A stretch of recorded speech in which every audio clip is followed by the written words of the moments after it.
Hello everyone, and welcome back to another Jordan Peterson 12 Rules for Life video. Today we are going to do rule number 3. First, I wanted to mention the fact that Jordan Peterson has two 12 Rules for Life books. He has this one, which is called 12 Rules for Life, An Antidote to Chaos, and the other one is called Beyond Order, 12 More Rules for Life. So let me know in the comments if you want me, after I do this one, to do the second one. And don't forget to check out both of the books themselves for yourself, because, you know, I'm giving my spiritual riff on each of the rules, but he talks about so many things that I don't even get into in these books. So just because you've listened to me talk about these things doesn't mean you've even necessarily heard what he has to say about them. Because I am talking about the individual rules, and I go into a little bit of what he has to say, but I'm giving my interpretation of the rule itself more than I am giving you a synopsis on what he has to say about each of them. So shout out to Jordan Peterson. Go read his books, even if you have heard what I have to say on each of these rules. So, rule number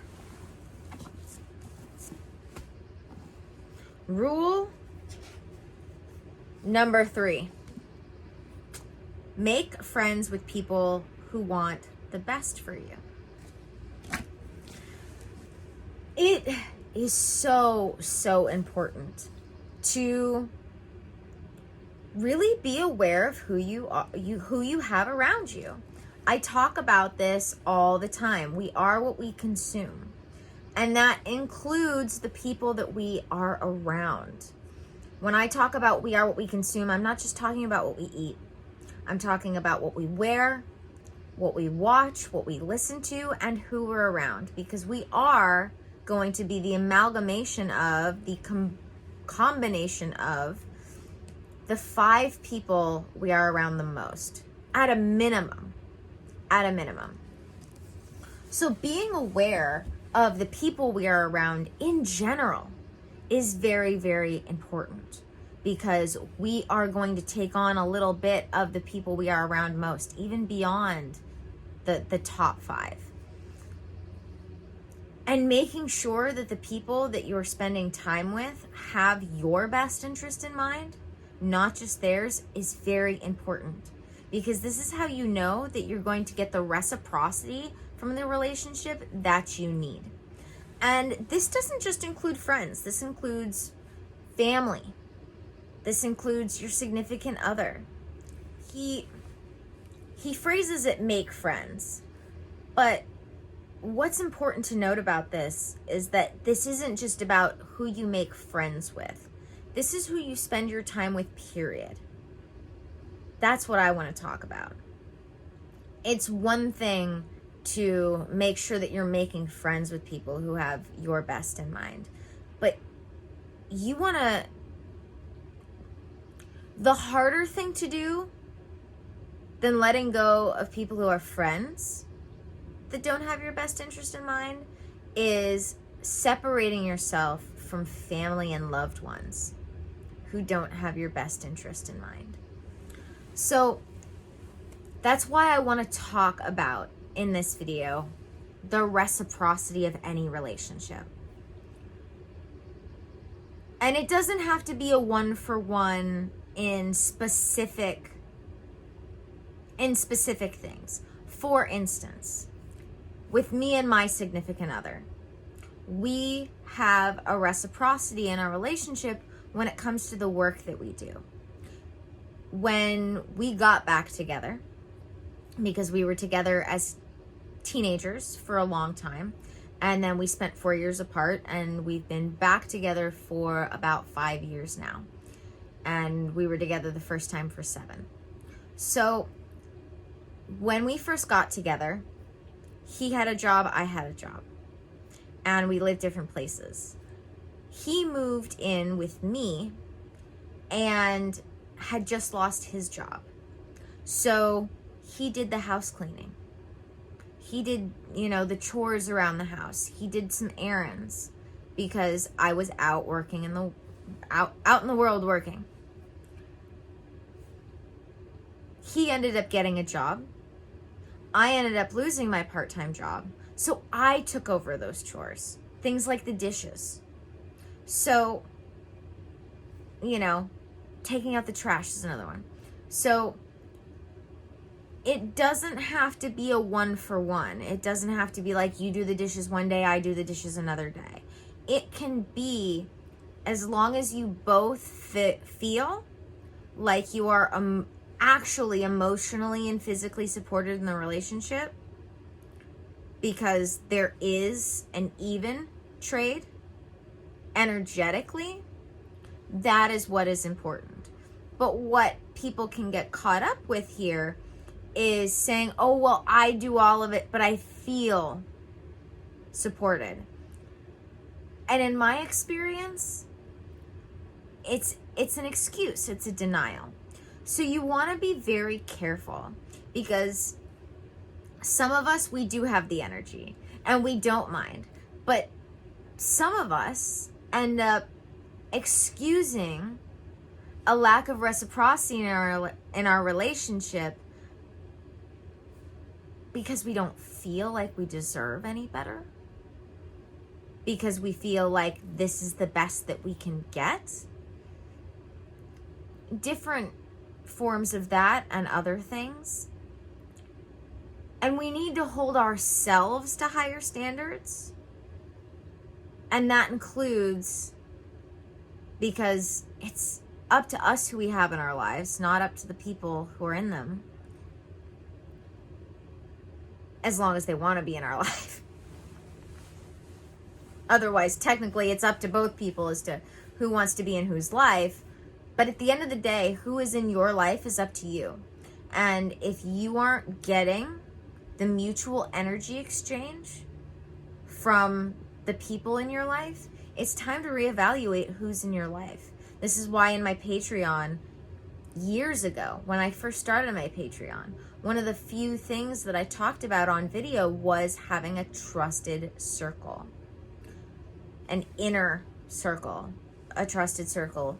And one of the things that I talk about is, actually one of my first YouTube videos is talking about relationships and making sure that people have your best interest in mind. And I'll give you an example of this on the most minimal scale.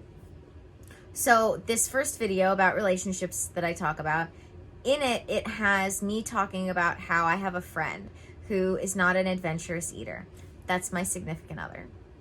He has a friend who is an adventurous eater and is constantly trying to get him to try new things. And I realized that the reason why he would never try anything that this friend would suggest was because he realized that this person wasn't thinking about what he would like, my significant other.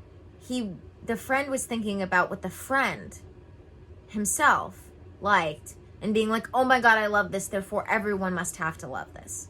Not thinking about, oh, this person I'm going to try to get to eat this doesn't like anything like this. But, so it's not worth it. As where I can actually get my significant other to try new things because he knows that when I ask him to try something new, I've considered whether or not he would like it. Not just whether or not I like it. So I can get my significant other to try all sorts of different things that he would have never tried in a million years without me around, because he knows that I know what he likes and what he doesn't like, and I've actually considered it, not just considered what I like or what other people like. Because a lot of people do that. A lot of people, we don't realize how often people do this, where they will say, well, I like it, so someone else must also like it. This other person must also be not just inclined to do it, but is going to enjoy it like I enjoy it. And that is a very faulty assumption. Or it can be. So, not only is it important for us when we're making decisions where others are involved, that we consider ourselves and them. But when we're trying to help someone make a decision, that we're only considering them when we aren't involved, and making sure that those that you seek advice from do the same.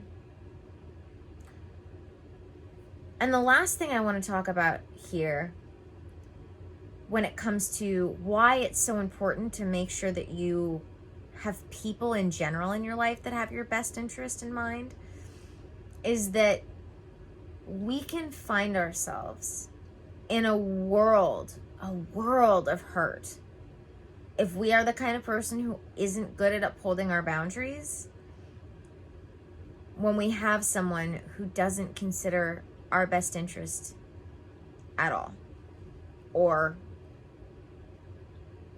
more than, no, that's not how I want to put that. Hold on. Of course, I'm not rescinding the idea that we want to make sure that people have our best interest in mind.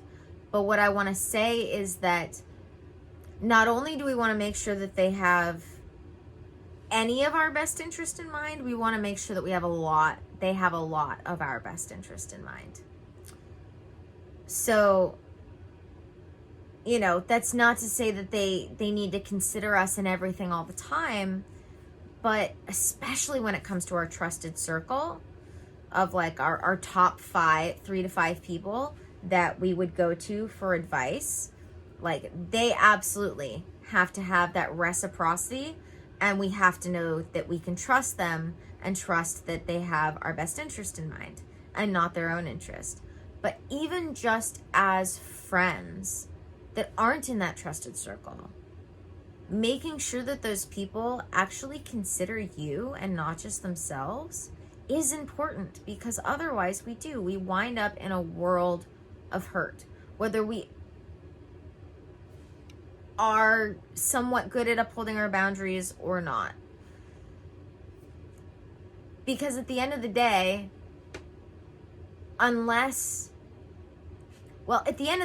really, if we're good at upholding our boundaries, then we're not going to have friends like that in our lives, period. Because they're going to be the kind of person who oversteps one's boundaries so often that if you're good at upholding your boundaries, you're going to know that it's time for that person to skedaddle. So what I want to just end this with, because I have to go teach my diffusing meditation class very, very soon over on the dōTERRA Witches Instagram and my own, because we do a joint call, is that when choosing our friends, but not just when choosing our friends, when choosing who we have in our life, period, one of the first things that we can do to better our lives is evaluate those in our lives. And one of the first best ways to do that is to stop and ask yourself, does this person have my best interest in mind? A funny thing is that I've had friends who have been like, I've even done this myself, where I've said, well, if I was being selfish, I'd want you to do this, but,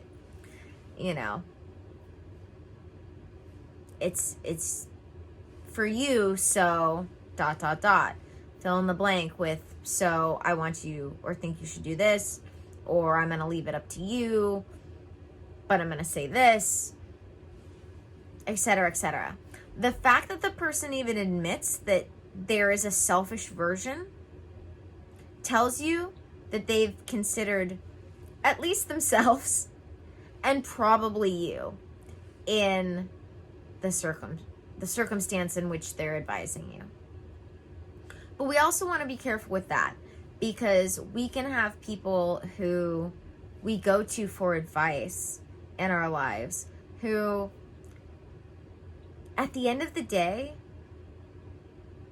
don't know us well enough to really have our best interest in mind. So what ends up happening is they give you some generic advice on what they would do if they were in the situation, or what they think someone else would do if they were in the situation, and not actually being able to give you advice based on what they think you should do, if you understand what I mean, because they don't know you well enough. So that's why it's important to, from the beginning, when we're making friends with people, judging whether or not they're capable of having anyone else's best interest in mind. Because again, if they can't, if they're not capable of this, you're gonna wind up having a very terrible friendship, especially if you're the kind of person who's very giving, or you're the kind of person who's just not good at upholding your boundaries. But when it comes down to it, being able to judge whether or not someone can have anyone else's interest in mind other than their own is a very, very great place to start when it comes to figuring out whether or not that person's going to uphold the necessary reciprocity required for any healthy relationship to last. So, yeah. To recap, we want to make sure that not only are we making friends with people that have our best interest in mind, we want to go back and look at the friends that we do have, the family we spend time with, anybody we spend time with, and ask ourselves, am I getting the healthy amount of reciprocity from this relationship? Do I feel like my energy is equally exchanged, genuinely, actually equally exchanged in this relationship? Like I said, that doesn't have to be a dollar for dollar, or a favor for favor, or, a chore for chore, one for one. But you do have to feel like you are fulfilled and they are fulfilled equally from the relationship. Because you also want to make sure that you are someone who is the kind of person who has other people's best interest in mind when thinking about them. All right, guys, thank you for joining me for another video. Don't forget to subscribe. Don't forget to check out all the links in the description. That includes the link for dōTERRA. I just happen to have this sitting here. And the dōTERRA Witches group, where I am about to run off and teach my diffusing and meditation class. You'll be able to catch the replay for that, because if you're seeing this now and didn't know that it was happening, you've probably missed the live, but you can check the replay for that. Check out the replay for that over on the dōTERRA Witches Instagram. The link for dōTERRA is in there as well. dōTERRA is your one-stop shop for replacing all the synthetic chemical crap in your home with actually like the best plant-based products and plant medicine that actually work. I keep saying that because, like, again, if you're like me and you've been on this mission to replace things in your life with plant-based, natural, organic products, you know that not all of them work very well. And that's what's so amazing about dōTERRA, is not only do they have the purity, not only do they have the integrity, but they actually have products that work, that are actually natural. They use all of this essential oils that they source to make their ready-made products. They also sell, of course, all of their essential oils. Amazing, amazing, amazing company. And not just an amazing product line.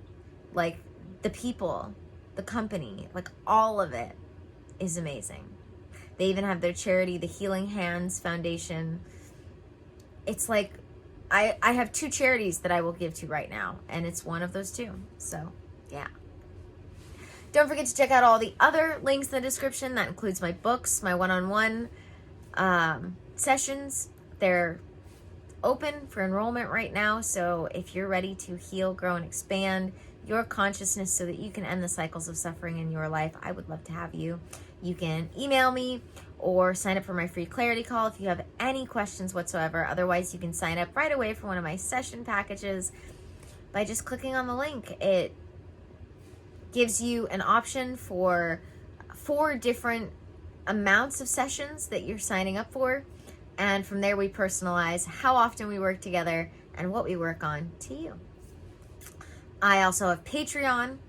I have a video on how to figure out your trusted circle of friends that I did almost 2 years ago now over on Patreon, as well as so much more going on over there. I have 4 tiers, membership tiers on Patreon, including my Sanctuary of the Awakened VIP group, and so much more.